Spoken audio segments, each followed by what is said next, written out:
So meron silang private conversation, no? Pag-uusap.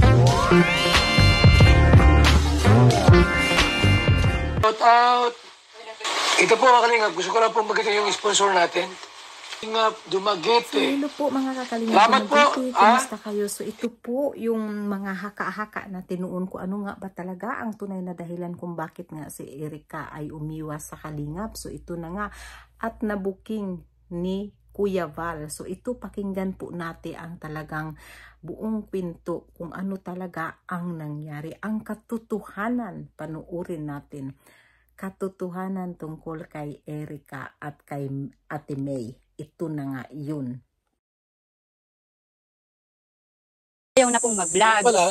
Ang totoo po, si Erica po at si Sheila May po ay magkausap na. Hanggang po nagdadating po yung panahon na si Erica pumapasok ng maaga. Kasi alam naman niya na darating si Rab. So, diba, Si Erica nagpapanggap na may sakit-sakitan. Private conversation ni Sir John A. Yan. So yun, ito talaga. Ayan na, ito na talaga ang katotohanan. So ano nang masabi nyo ngayon? Haka-haka lang ito noon, di ba? Maalala nyo ba? Haka-haka lang ito ngayon.